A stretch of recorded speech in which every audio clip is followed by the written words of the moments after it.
পরিকল্পনা হচ্ছে যে কোনো কাজের অর্ধেক। বলা হয়ে থাকে কোনো ব্যক্তির যদি পরিকল্পনা ঠিকমতো না থাকে সে কখনোই কোনো কাজ ঠিকমতো করতে পারে না এবং ডেফিনেটলি সে সাকসেসফুল হতে পারবে না যদি সঠিক প্ল্যানিং সঠিক পরিকল্পনা না থাকে। আমি একটা গল্প তোমাদেরকে বলি, সুকুমার রায়ের একটা গল্প, সেটা হচ্ছে যে 1 বছরের রাজা। গল্পটার মধ্যে বলে যে একজন ব্যক্তি বাণিজ্যের জন্য বের হয়েছে, বাট পথিমধ্যে সমুদ্রের ঝড়ের কারণে তার সবকিছু লণ্ডভণ্ড হয়ে যায়।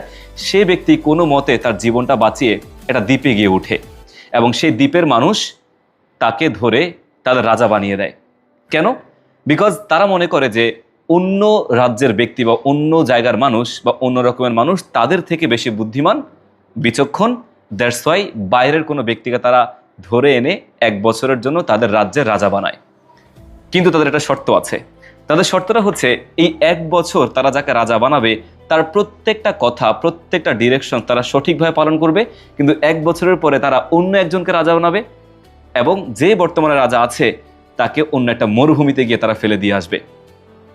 এই কথাটা শুনে ওই রাজা তো খুব ভয় পেয়ে যায় যে আমি 1 বছর পর্যন্ত এখানে রাজা থাকবো, এর পরবর্তী বছর অন্য একজন রাজা আসবে আর আমাকে এখান থেকে তারা তুলে নিয়ে একটা মরুভূমিতে ফেলে দিবে। সেখানে না আছে কোনো পানি, না আছে থাকার জায়গা, না আছে বসবাস করার মতো কোনো জিনিস।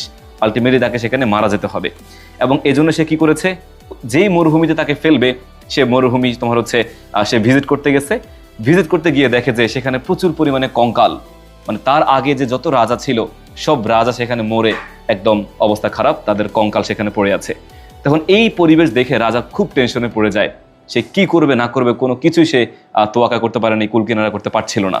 তখন সে পরিকল্পনা করলো, চিন্তা করলো যে আচ্ছা আমি যদি 1 বছর এখানে রাজা থাকি, কি করলে আমি পরবর্তী সারা জীবন ধরেই রাজার মতো ট্রিটমেন্ট পেতে পারি।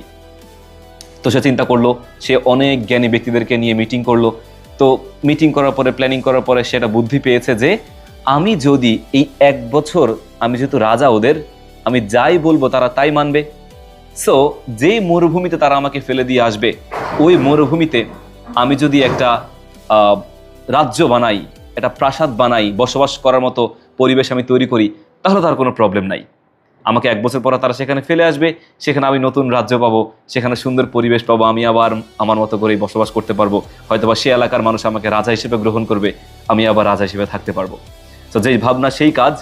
সে কি করেছে, সবাইকে বলেছে তোমরা যাও এই মুহূর্তে ওই রাজ্যে প্রাসাদ বানাও, এটা করো, শাকসবজি চাষবাস করার মতো পরিবেশ তৈরি করো, পানির ব্যবস্থা করো। সবকিছু করা হয়েছে এবং 1 বছর পরে তাকে যখন সে রাজ্যে ফেলে দিয়ে আসছে, আলটিমেটলি তার কোনো অসুবিধা হয় না, সে সুন্দর মতো করে বাঁচতে পারতেছিল এবং সে রাজ্যের মানুষরা তাকে রাজা হিসেবে গ্রহণ করেছে এবং সে রাজার মতো সারা জীবনটা কাটিয়ে দিয়েছিল।